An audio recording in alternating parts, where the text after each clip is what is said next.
Just that's the theory of it. So what I'm going to talk about is the nervous system and coming back to regulation. So breath work, as has already been noted, is a great way to come back to center. And well, please join LaRonda Koffi in the back in the corner, and I'll lecture all talking about the heart, coherence, and nervous system stability, experiencing measurable calm. So let's join LaRonda lecture in the back in the corner in our lecture hall.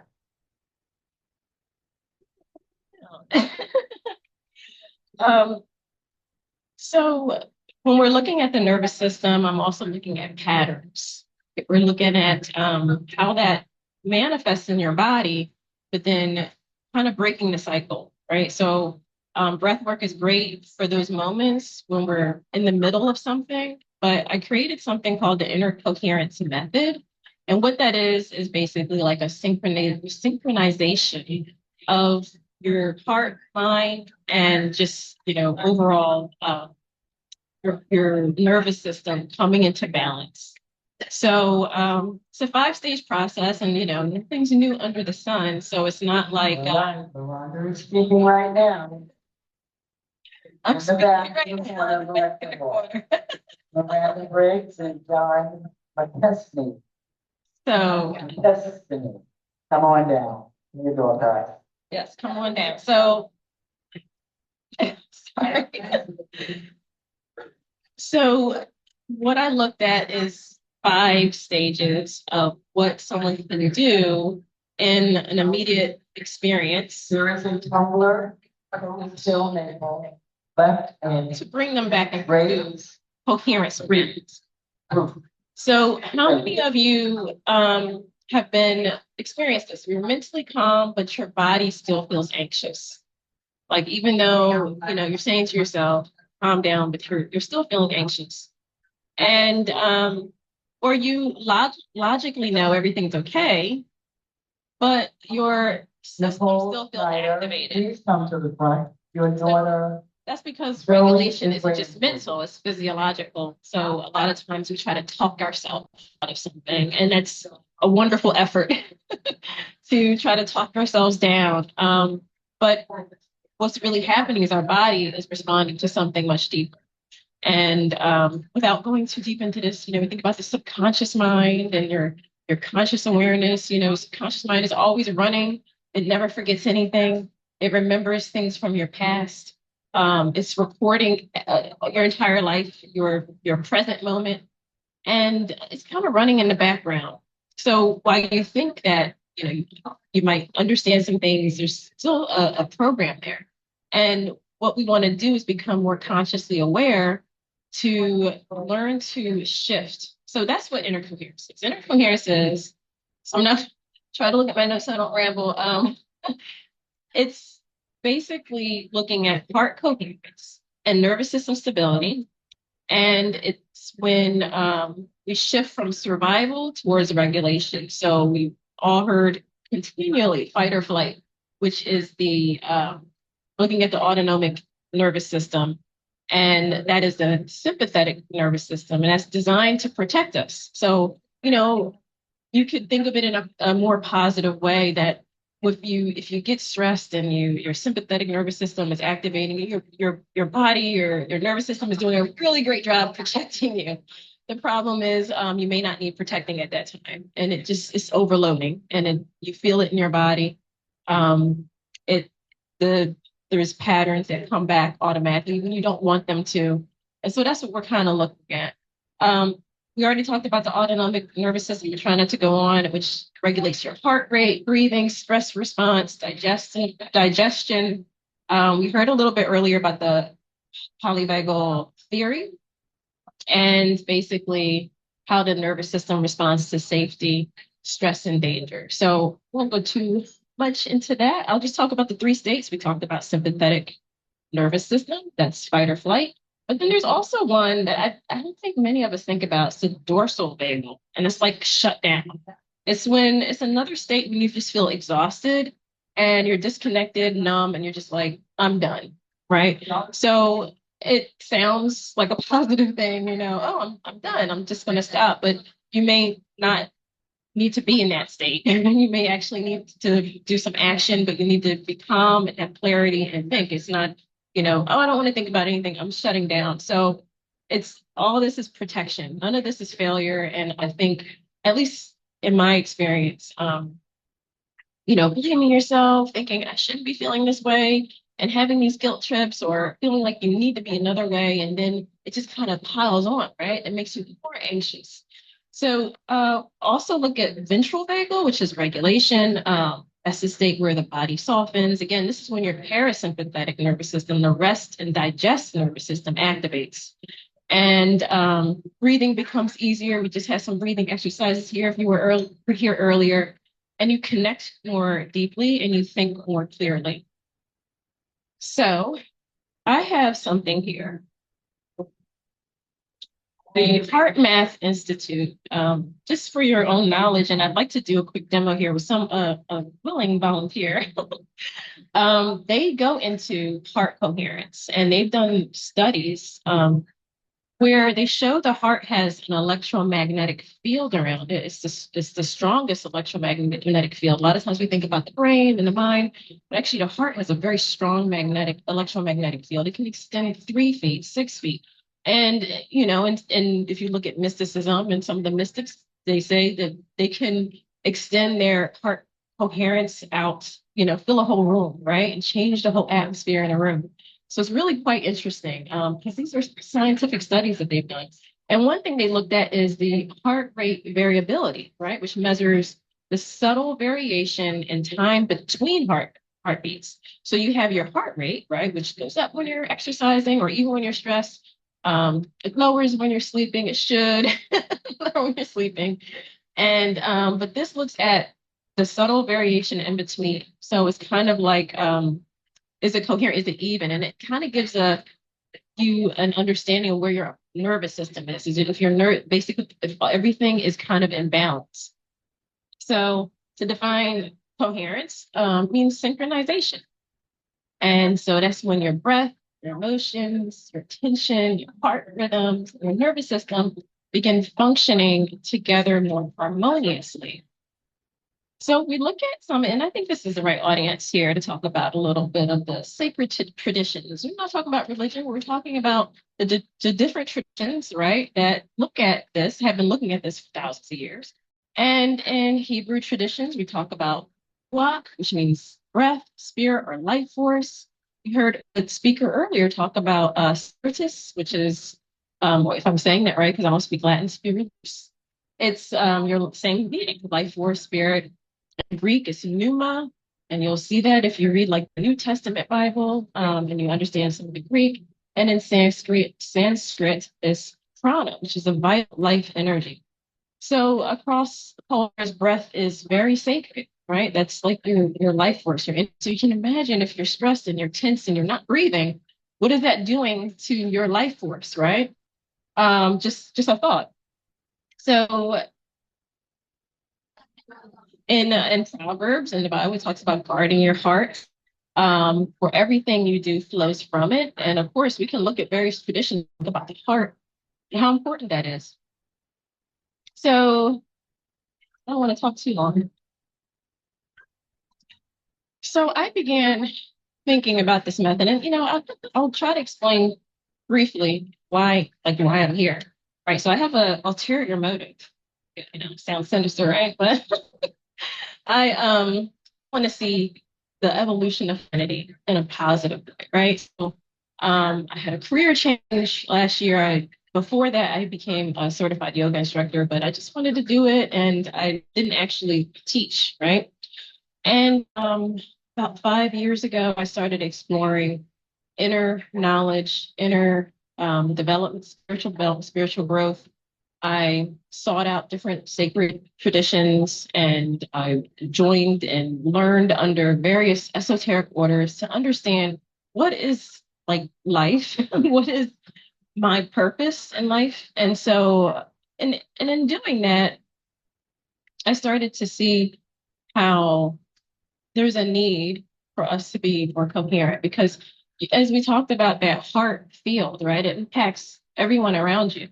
It impacts your home and atmosphere, not just yourself. So if you think of it, if we as humanity can come together and try to live more coherently, imagine how that would change the world, right? Imagine how beautiful and what type of peace we would have. So anyway, that's my ulterior motive in doing this. But and just to let you know too, I was an athlete, I would say professional, but I was very competitive. Qualified for Boston. I used to do marathons. I've done 50 milers and well, one 50 miler. Let me clarify that. In the New York mountains, the Adirondack mountains. I was a triathlete. And one thing I noticed because I did like maybe 4 or 5 marathons in a short period of time. And one thing I noticed was like my breath. And now looking back on it, after studying these different traditions, after reading all this material and understanding the importance of breath, when I was running, I would have this very cadenced breath.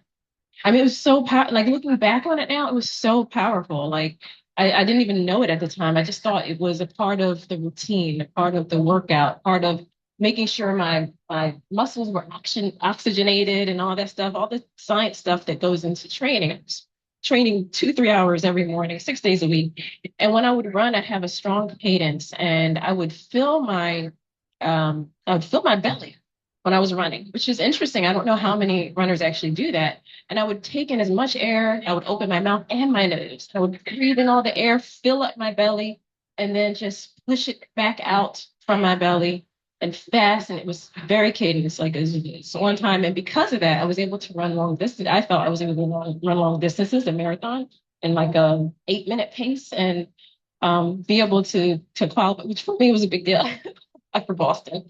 And so that looking at that, doing the yoga training and understanding that people need to have more regulation just in general as a practice, I started putting all this together. And then of course the self-exploration that I went through, looking at why I would react certain ways, why I had certain feelings, why it seemed like in situations other people might perceive something different from me. Well, why am I having this reaction? Why do I feel this way? And then I started to really dig deep and pull back the layers. But what I had to do first, which is a part of this method that I put together, and all it is just, each piece you can find in more detail, maybe in another type of method or another type of practice. And I put them together in a sequence that I thought would be helpful for people, because that's how I started just doing my own inner exploration and walk. So the first thing you have to do is observe, right? You have to be aware. A lot of times we're not even aware. We're just on autopilot. We're just we always react a certain way, and that's just the way it is, right? This happens, boom, react this way. And everybody has a different thing, a different trigger, right, that they're reacting to. So we have to be consciously aware in the first place. So that's when the speaker earlier was talking about taking a pause. That's when we can take a pause and just observe without judgment, right? Without saying you're right, you're wrong, this person's right, wrong. Just like, okay, I'm feeling a certain way. Something's happening in me. Let me pause. So you notice the breath, you notice tension, emotional state. And the best thing to do at that point is not just observe and walk away, but to regulate, right? So how do we do that? We talked a lot about the breath. So when you regulate, it means you're intentionally influencing your nervous system. And that's the rhythm, the awareness, and you get this physiological calm. So that's, even if you just make it to breath, that's great. If you can observe how you're feeling and then you say, let me breathe before responding or reacting, that's a great start. But then I said, we should attune, right? So that means we should reconnect internally and just look at, okay, is this coming from my environment? Is this coming from a person? And just, again, trying to be like a third person observer, because a lot of times when we're coming, and this is great because when you breathe and you regulate, it's easier for you to kind of detach a little bit, right? Because now you don't feel like you're in it. You feel kind of like you're a little bit away from it. Your perception widens. You have a bigger view. And now you don't have that tunnel vision, right? Where you like see red and you're like want to kill that person, you have a wider view, and now you're seeing a bigger picture. And then focus. So that means you're directing attention, your attention intentionally. So you could do that by just thinking of well, attune, let me go back, is you should also think about your heart center, because a lot of times you're feeling this in your chest and in this heart area. So you feel stress in your body. But if you really think about it, I noticed I had a lot in my heart area, but solar plexus for me. For me, certain situations made my solar plexus feel so tight. There's a whole set of nerves here, like a ganglion, they call it, of nerves. It almost functions as a second brain, right? So that's impacted by your nervous system. So then we would focus. So you can take your attention off of the immediate situation. Maybe try to, if you're really having an experience, try to think of something like that brings you, think of gratitude or peace or calm, maybe just to kind of come out of feeling that way. But then you can also focus on like what's going on and how can you address it in a different way. Because I hate to say address, because sometimes things don't always need to be addressed, right? Sometimes we just need to let things go, calm down, and then you might think clearer later and come back to it. But trying to refocus your attention, now that you're able to widen your perception, maybe you can think, okay, this is happening because of this, or I can make, even just simply, I can make a choice here. I don't have to be taken captive by the moment or by this experience, by the person, by the environment. I can make a choice. That's really a simple way to just refocus your attention. Because a lot of times we feel I know to be bringing you all into my experience. I'm only explaining this because I just want to try to relate and try to show you examples. But a lot of times you feel like I'm held captive in this situation. Like I'm just, I'm here and I'm stuck, right? And that's when you start to close off and your body's only doing exactly what it was blessed and designed to do, is to protect you. It's just you don't need protection right then. So if a bear's chasing you, yeah, someone's coming at you, maybe. But you don't want to be in that state all the time. So then after focusing, we can align. So you're now that you feel more coherent, your perspective is wider, you can make that choice, right? You could say, I'm leaving the situation, or I need to address this. Maybe this isn't the moment, and I can go off, take time, and come back. Or maybe I need to speak up. I'm calm now, and I need to say something, or whatever the situation may be. I'm trying to give examples because this could run the gambit, right? It could be just you're sitting in traffic and you just run through this quickly and realize, okay, like it doesn't matter if someone cut me off. They're going to cut somebody else off. So I'm gonna accidentally cut someone off. So I just wanted to explain a little bit about that. I've been doing a 7-week program, a live program Thursdays. I'm in New Jersey, Maple Shade, New Jersey. And we've been going through this, and I'm always tweaking it, always looking for new research, because this is kind of new, but I feel like it's needed. And what we do is each week we work on one piece of the process. Just talking from the mic, one piece of the process, and then we're going to bring it all together. June 4th outside, and we're inviting people from the community for a small fee. So then I have this EM Wave 2, which is the heart coherence. It measures your heart coherence. And I wonder if someone would be willing to volunteer to come up. You have to, are you okay being on camera? I am recording this, so I don't know. I can move the camera away from you. Any volunteers to be hooked up to my machine? It's just basically something that goes on your earlobe, and then I'll run the software, and I'm still learning it. And then what I'll do is I'll take you through the Inner Coherence Method. We'll go through it together, actually. So, any volunteers? No? Okay, that's fine. Volunteer. Hook you up. You might be on camera though. I can move the camera. I could hook you up to this just to look at your heart coherence and take you through a meditation. Anybody? If not, I'll improvise. But that was a part of my presentation. Could do it to myself, I guess. Yeah. I, oh, no, you don't have to. I don't want to make anyone, because then you'll be up here stressed out, but maybe I can get you regulated. And if you want to maybe turn your chair to the side, then we feel like, okay, like that.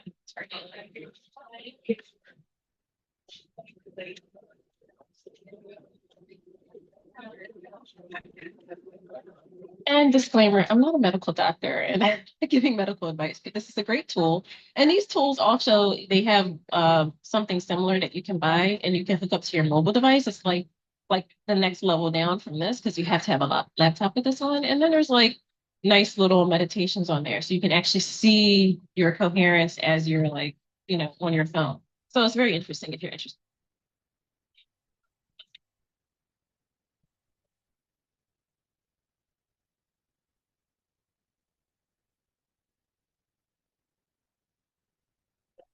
In this. Seriously, if you're okay with that. There.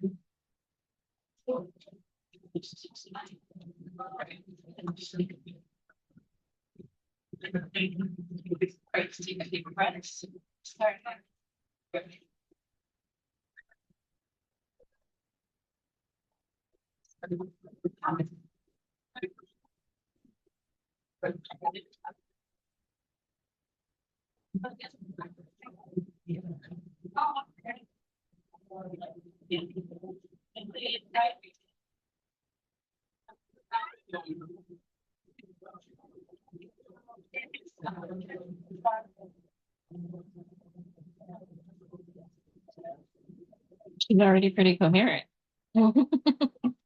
Okay, so everybody can join me if you want this practice. So we're going to experience this inner coherence method together. And what I'd like you to do is your feet should be flat on the floor, feel relaxed. You can sit back, place your hands in your lap, and just be comfortable. You can allow your eyes to close. And if you feel uncomfortable, you can just soften your gaze and look down. So begin by noticing. Notice your breathing. Notice your thoughts.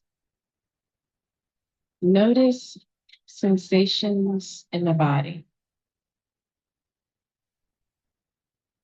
No judgment, only awareness.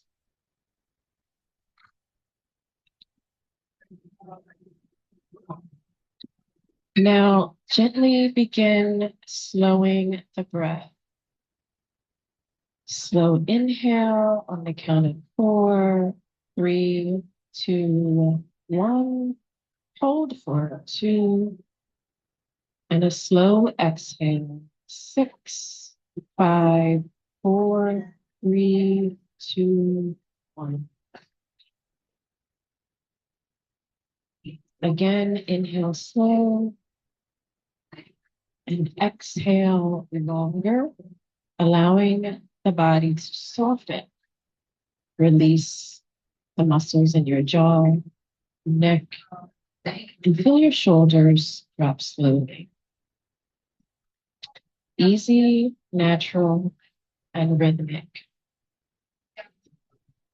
Now, bring awareness to the center of your chest. This is the area of the heart. Imagine the breath flowing in and out through the heart. Now bring to mind someone or something that evokes appreciation, gratitude, care, compassion.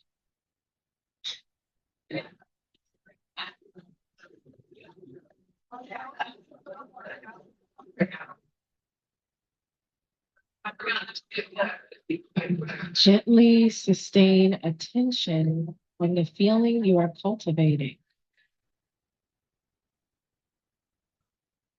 Allow your awareness to remain steady. Breath, heart, emotion, awareness.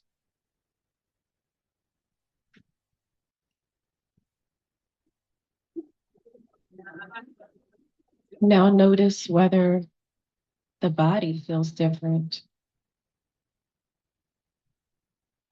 Notice whether the breath feels different.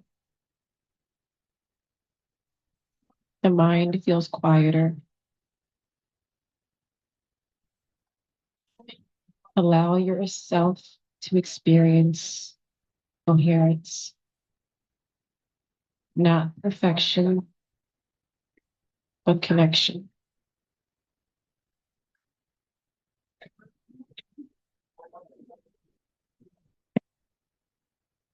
Begin deepening the breath. Inhale and exhale.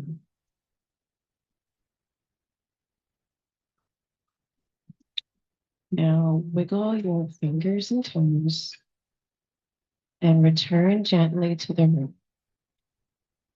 And when ready, you can begin opening your eyes.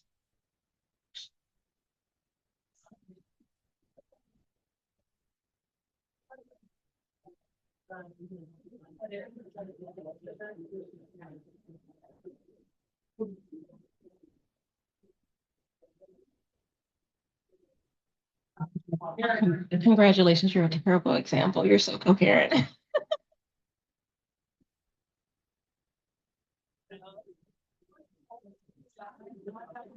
Thank you so much.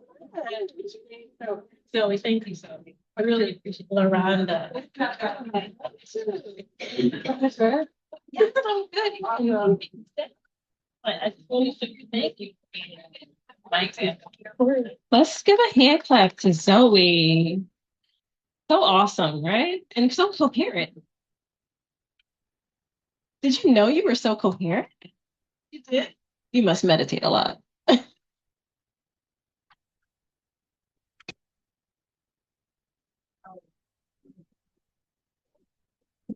Was going to put up a projector screen and I have that with me. I was like, oh, no. I just want to speak so I'm not going to go through all that. So I'll do my best to show you. If you can see, it's just very consistent. So if it was jagged, I'll walk around.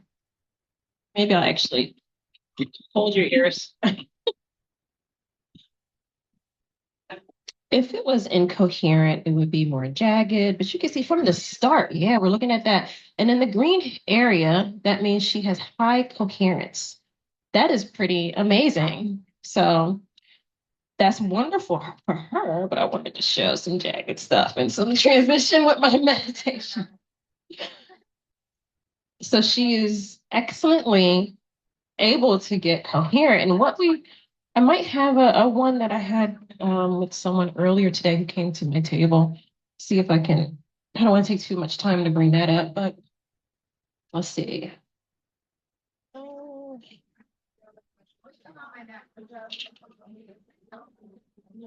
Still new to the software. I don't want to do something I'm not supposed to do.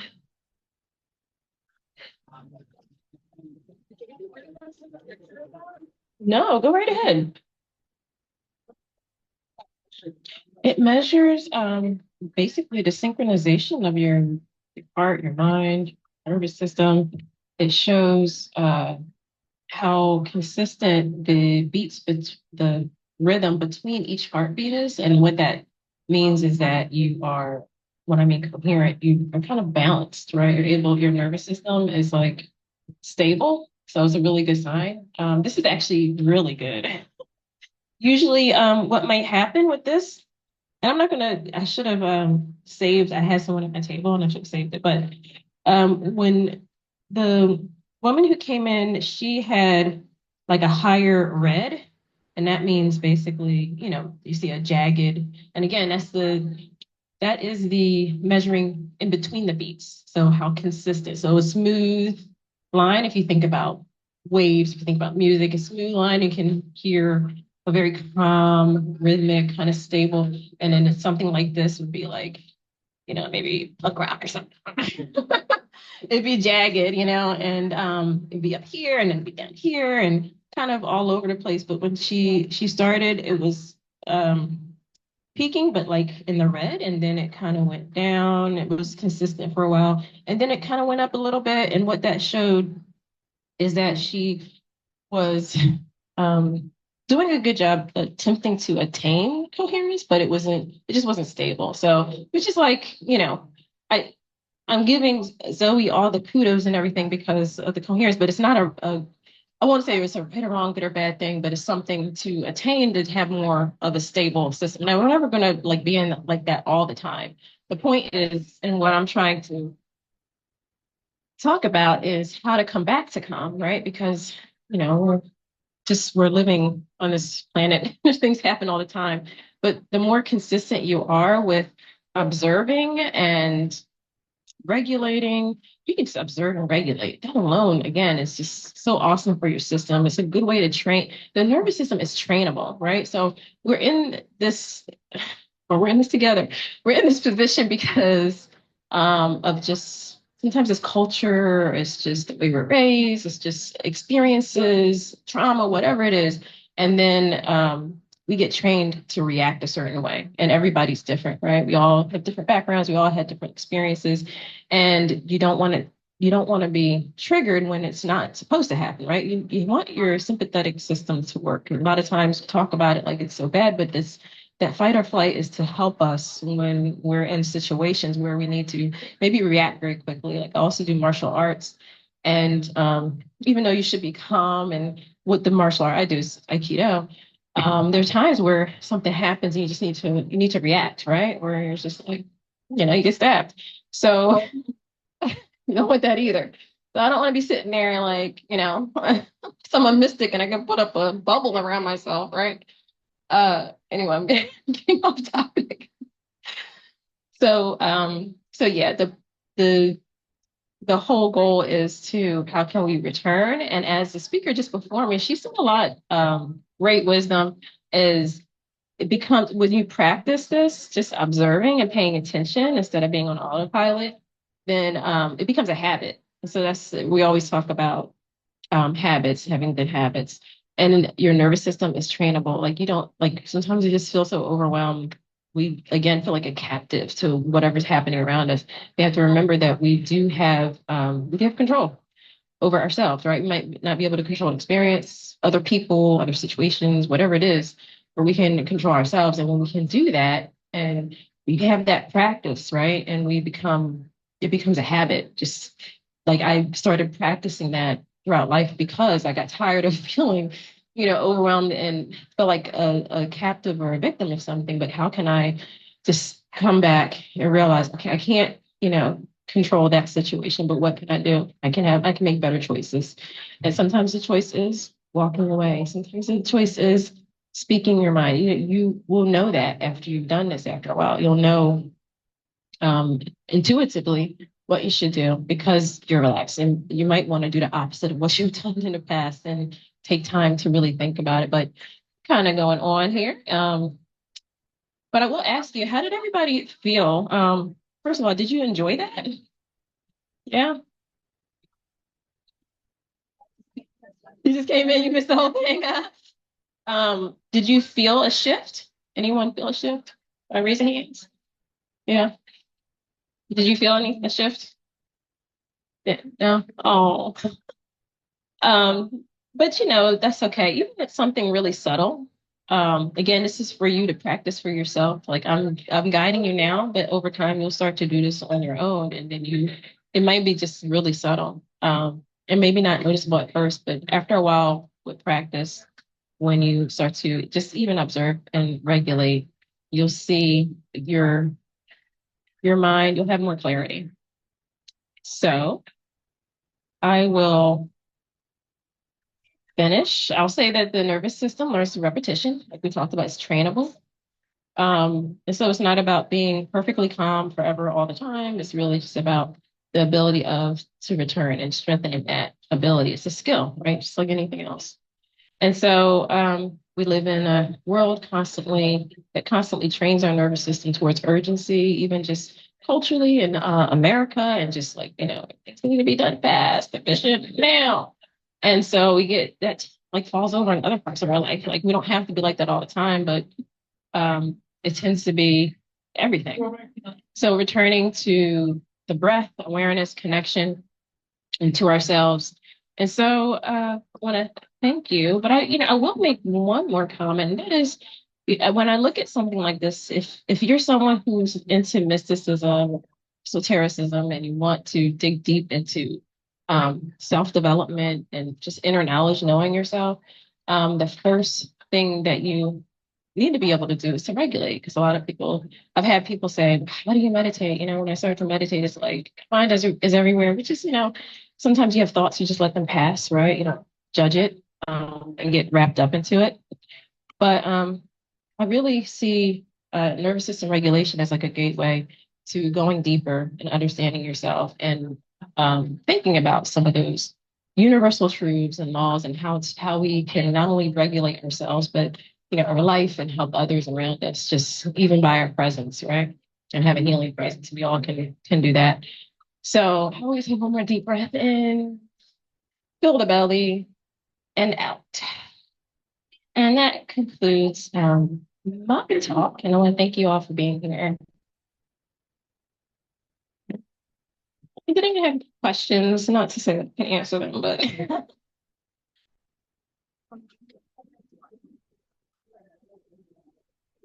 how is this different from Joe Dispenza's Heart Mind Coherence?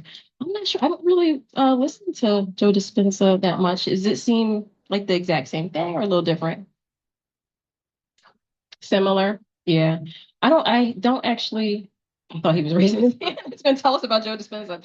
I don't know, but yeah, it sounds very similar. Like the HeartMath Institute looks at heart mind coherence, so it's definitely a topic that a lot of people are talking about. He's definitely an authority. So I mean, if you feel like his meditations work, which they probably do, then yeah, I think it's great to do that as well.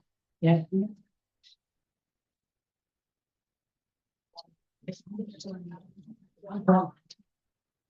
Are there certifications in the HeartMath Institute? Yes, there are. I am not certified. I've been reading their research and stuff like that, but I've thought about it. Yeah, they definitely have certifications. Um, One thing that I'm doing in my courses is having people do physical movement. So like what we do in our classes, we have a little teaching about the topic. We talk about, like if we're talking about observe, we talk about that.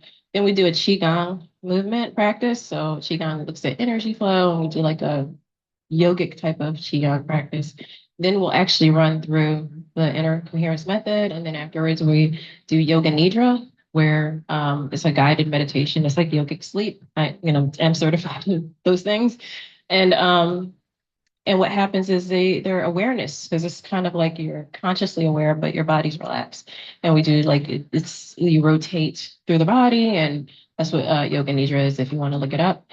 And also do a little bit of neuro-linguistic programming in there to kind of just based on what we learn to kind of seal that in for them because they're in such a relaxed state. And then we conclude. So I try to incorporate that so that way they're kind of it's getting in them. It's kind of like body memory as well.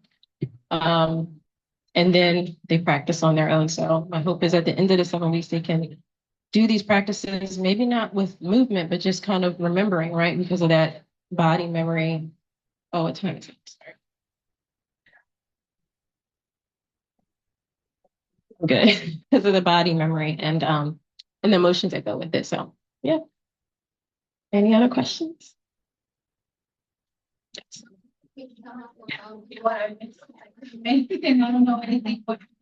Um,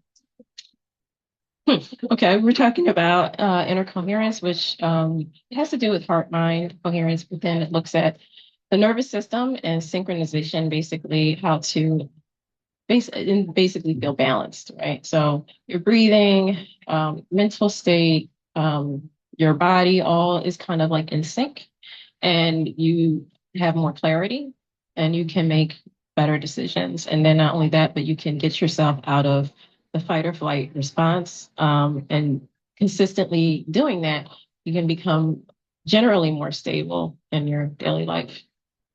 Yep.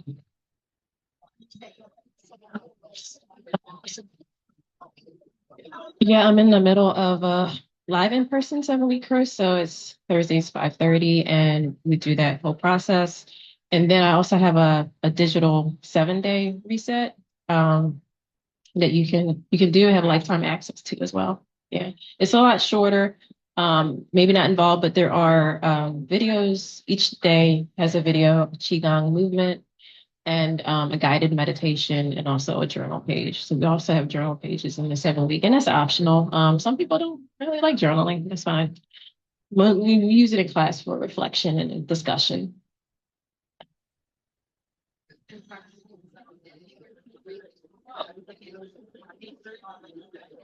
Yeah, you can practice that all day, every day, just when you feel like it. Even if you're not even, you don't feel stressed, maybe you're just okay.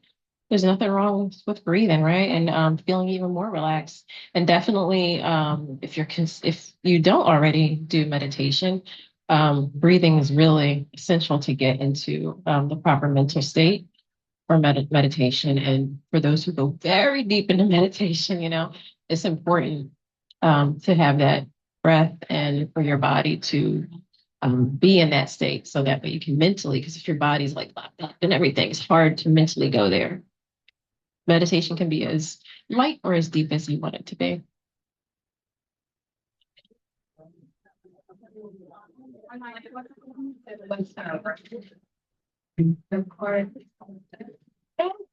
Yeah, I have a flyer at my table. I didn't think about bringing one with me. Let me see if I don't think I have one in my bag.